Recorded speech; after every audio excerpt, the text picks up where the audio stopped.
Jumpa lagi kita. Hari ini kita bakalan mewawancarai salah satu senior kita. Siapa dia? Ayo. Ups, karena lagi corona, jangan lupa pakai masker ya.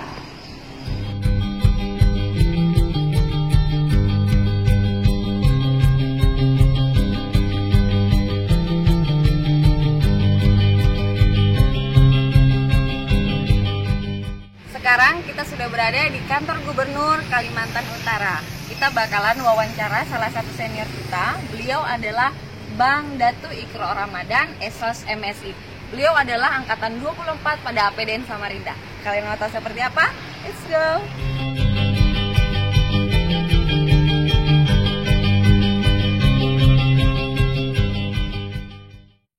Oke, halo semua. Sekarang kita sudah berada di tempat yang sama dengan abang senior kita. Kali ini kita akan mewawancarai Abang Datu Ikro Ramadan, Esos MSI. Beliau adalah APDN Samarinda angkatan 24. Selamat pagi, Bang. Ya, pagi.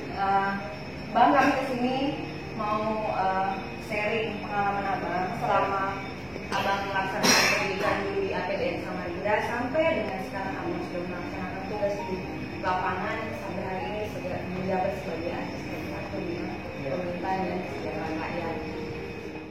Kami ingin berbagi kepada semua orang di luar sana yang mungkin nanti akan menonton kita, Bang, bahwa memberikan mereka motivasi tersendiri. Dimulai dari saya mau menanyakan ke abang, apa yang menjadi motivasi abang dulu untuk masuk ke APDN? Mengingat dulu, mohon maaf Bang, tahun berapa ya Bang? Tahun 88. Tahun 88 dulu kan internet mungkin belum ada, informasi belum terbuka dengan luasnya. Kira-kira apa, bagaimana sampai abang bisa masuk ke APDN? Jadi sampai saya masuk APDN tahun 88 itu saya lulus SMA. Lulus SMA, memang belum ada informasi tentang penerimaan di APDN Samarinda. Awalnya saya masuk di Universitas Melawarman. Saya masuk di Fakultas Ekonomi. Nah, pada saat kuliah di Universitas Melawarman, kita disampaikan teman-teman sekampung. Jadi pada saat itu teman-teman dari Tanjung Selo sudah ada kuliah di APDN Samarinda. Nah, dari teman-teman itulah kita dapat informasi bahwa ada penerimaan di APDN Samarinda. Sambil kuliah di Universitas Melawarman, kami ikut tes di APDN Samarinda. Nah, alhamdulillah juga saya lulus. Nah, saya kebetulan keluarga pamong. Jadi orang tua saya memang dulunya lulusan KDC Banjarmasin. Nah, KDC ini kan sebagai awal sebelum berdirinya APDN Samarinda. Jadi kebetulan di latar belakang pamong juga ada informasi dari rekan-rekan dari Tanjung Selo yang sudah kuliah. Nama beliau itu adalah Dr. Andes Imansyah. Dr. Andes Imansyah ini terakhir tugas di Riau. Ya, kebetulan umur beliau tidak panjang. Beliau sudah almarhum. Saudara Imansyah ini senior kita ini. Jadi waktu itu sudah sempat kuliah ya Bang? Iya, sempat dari Unmul. Ya, sempat kuliah di Unmul, ambil Fakultas Ekonomi ya Bang ya? Iya. Dari itu Abang memutuskan untuk berhenti kuliah dan mengambil APDN. Iya. Itu kan otomatis butuh keberanian yang besar tuh Bang. Iya. Pasti kan ketika Abang meninggalkan kuliah itu kan pasti memulai sesuatu yang baru, itu kan pasti butuh keberanian yang lebih. Iya. Nah, yang paling memotivasi abang untuk masuk ke APDN itu apa dari diri sendiri kah, atau memang dari keluarga karena memang latar belakang keluarga dari keluarga pamong? Kan kita kalau dari SMA misalnya langsung ke APDN kan itu kita tidak pernah melewati kuliah yang notabene-nya mungkin lebih bebas gitu Bang. Nah, sementara kita di APDN kan kita sudah tahu konsekuensinya seperti apa. Nah, yang paling memotivasi abang untuk masuk ke APDN itu apa? Ya, terus terang motivasinya yang pertama itu ingin kepastian begitu masuk di APDN mendapatkan pekerjaan. Itu ya jujur motivasi pertama, karena memang kami bersaudara itu 7 saudara. Nah, pada saat saya kuliah di Unmul itu, saudara saya itu sudah kuliah juga di Unmul sama-sama. Nah, kebetulan ada kesempatan penerimaan di APDN dan saya lulus di APDN dan saya sudah bertekad begitu saya lulus di APDN Samarinda saya harus masuk di APDN Samarinda. Nah, dengan berat hati saya meninggalkan Universitas Muhammad. Pada saat itu cukup banyak kami dari Universitas Muhammad itu. Kalau tidak salah angkatan saya itu angkatan 88 itu APDN Samarinda itu satu angkatan itu 46 orang. Kami dari Universitas Muhammad itu kalau tidak salah ingat saya hanya 22 orang dari Universitas Muhammad yang lulus di APDN Samarinda, semuanya kami pindah beralih ke APDN Samarinda. Sebenarnya Bang ya, Ya. biasa jadi memang betul-betul niat masa depan sudah pasti. Kita mencari kepastian ketika masa depannya Bang ya. Ya. Jadi ketika kita sudah lulus dari APDN, maka kita sudah tidak perlu lagi cari pekerjaan lagi, maksudnya sudah jelas bahwa kita pasti akan bekerja di kemudian hari. Yeah. Nah, cuman kan semua tuh tidak gratis ya Bang. Yeah. Maksudnya ketika kita memutuskan untuk masuk APDN, maka mulai dari kita tidur sampai kita bangun itu semua diatur. Yeah. Nah, apa Abang pernah merasa saya ini kuliah di APDN ini merasa sangat berat? Karena kan ketika kita sudah dibiayai oleh negara, maka kan ada konsekuensi yang harus kita berikan juga. Nah, itu Abang pernahkah merasakan masa-masa berat ketika kuliah atau tidak? Ya, saya pikir kita kuliah di APDN itu sudah konsekuensinya. Konsekuensinya, walaupun berat, ya kita hadapin. Kita dari universitas umum ke universitas kedinasan. Seperti APDN ini kan kita dituntut kedisiplinan. Jadi memang cukup berat, tapi beratnya kita nikmati. Misalnya kebetulan saya dulu juga masuk di marching band, drum band APDN. Nah itu kan lumayan berat kita, tapi karena kita nikmatin, sehingga kita jalani dengan gembira. Ya dulu juga kita merasa bagaimana pada saat kita kuliah sebelum di APDN, kebetulan kan kami masih kos. Saya kos itu di Dr. Sutomo. Nah, di situ kita bebas di kosan itu. Tapi begitu kita masuk di APDN, kita masuk asrama. Kita masuk asrama, itu sudah kita terbatas. Tapi ya itu tadi kita nikmati karena memang tujuannya untuk masa depan kita ke depan lebih pasti. Ya, barangkali itu. Banyak di luar sana beranggapan bahwa ketika kita memutuskan untuk masuk APDN, STPDN ataupun IPDN sekarang, maka sebagian dari masa muda kita itu sudah terenggut. Gitu. Yeah. Karena kita tidak akan pernah merasakan sama dengan mahasiswa-mahasiswa lain di luar sana. Mulai dari kita mau keluar dibatasi hanya hari Sabtu atau Minggu saja, sementara ketika kita di luar, Abang kan punya perbandingan nih Bang. Yeah. Karena otomatis kan berarti ada masa transisi. Yeah. Ketika Abang dulu kuliah di Mula Warman dan setelah itu Abang ke APDN, itu kan pasti membutuhkan sebuah proses yang sangat berat Bang. Yeah. Kecuali kalau misalnya kita yang anak rumahan tiba-tiba diasramakan, itu tidak terlalu berat mungkin Bang ya. Yeah. Tapi karena Abang sudah pernah ngekos, seperti tadi Abang bilang Abang sudah pernah kos, dan tiba-tiba Abang masuk asrama, itu otomatis pasti berarti kekuatan yang paling besar adalah dari diri kita sendiri ya Bang ya. Yeah. Baik, setelah itu Bang, setelah Abang melaksanakan kuliah dan Abang lulus, sampai dengan detik ini Bang, adakah tempat yang paling memberikan Abang pengalaman yang paling berharga sampai detik ini Abang sudah memiliki jabatan sebagai seorang eselon 2, masih Abang pegang dalam bekerja? Ya, pengalaman yang paling berharga itu pada saat saya menjadi camat Tanjung Palas Tengah.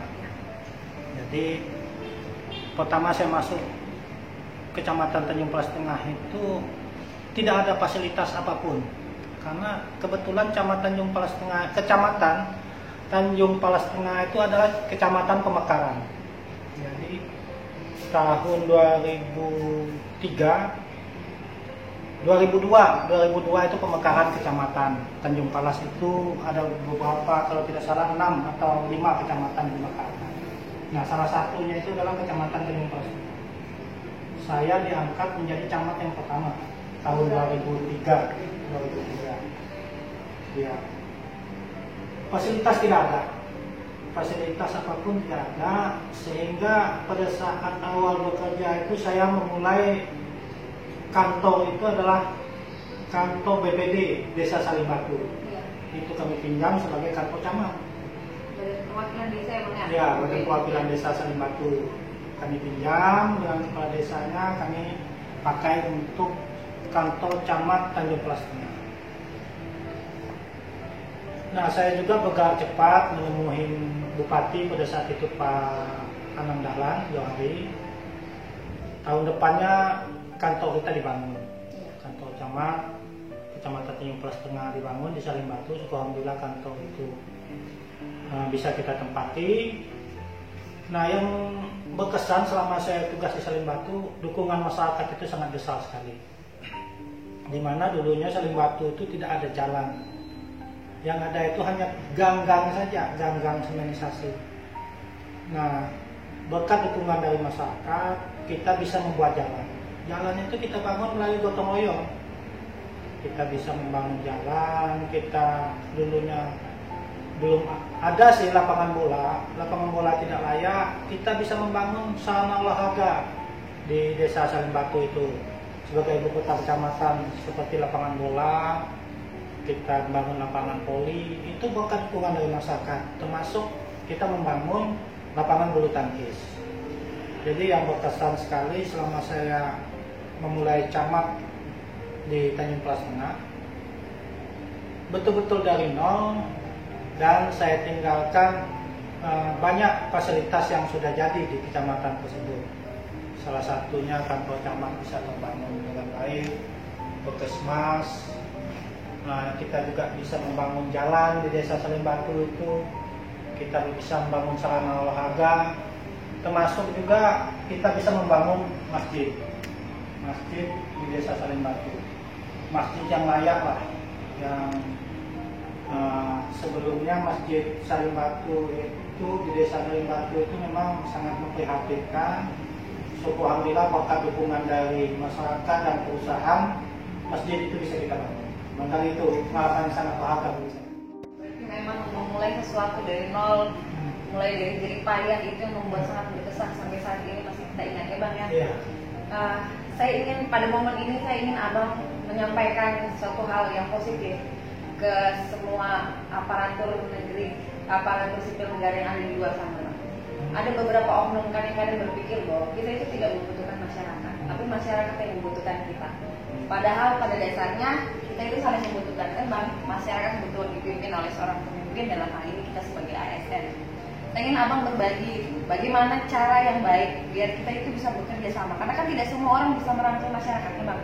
Kalau dari Abang cerita itu kan berarti bagaimana luar biasanya Abang bisa merangkul masyarakat sehingga masyarakat bisa membantu Abang dalam menjalankan roda pemerintahan. Nah, jadi saya minta bagaimana motivasi kepada kami-kami ini yang masih junior, bagaimana cara kami bisa mengambil hati masyarakat agar kita bisa bekerja bersama menjalankan roda pemerintahan.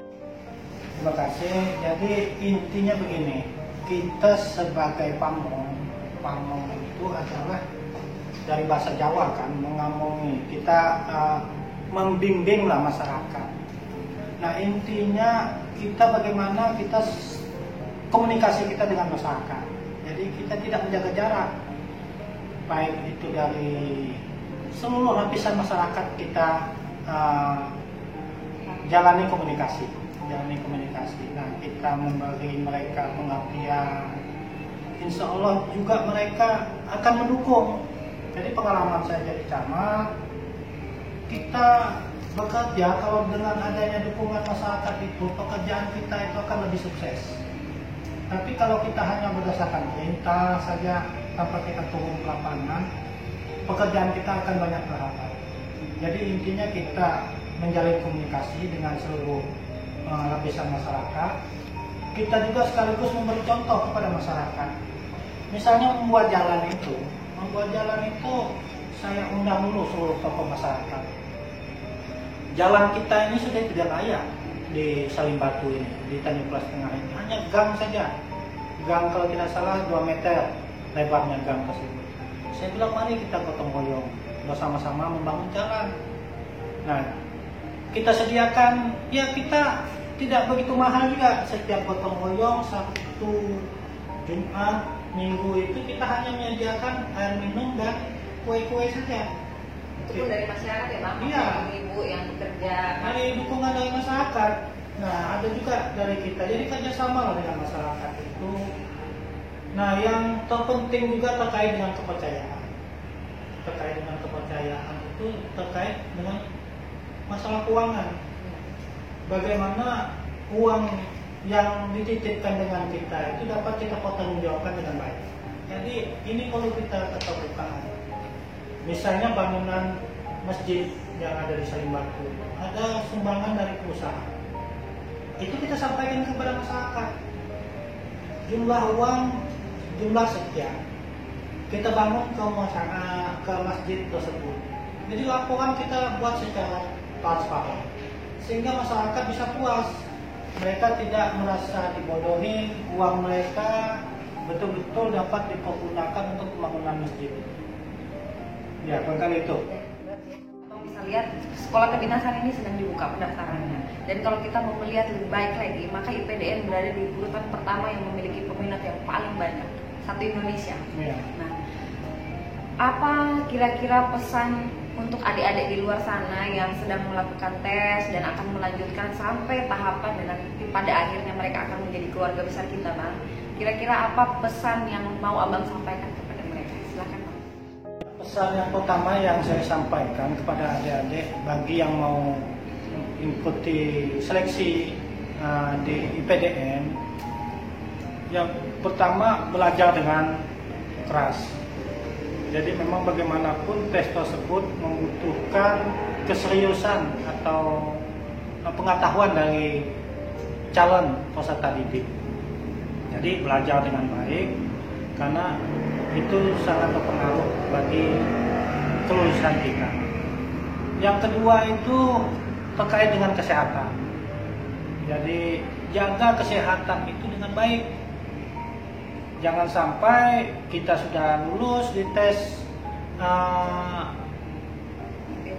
IPDN-nya, kesehatan kita tidak memungkinkan. Jadi maksud saya kan kesehatan ini sangat penting sekali. Nah, yang ketiga terkait dengan fisik. Fisik kita, saya minta adik-adik yang berminat supaya sering-sering olahraga. Sering-sering olahraga.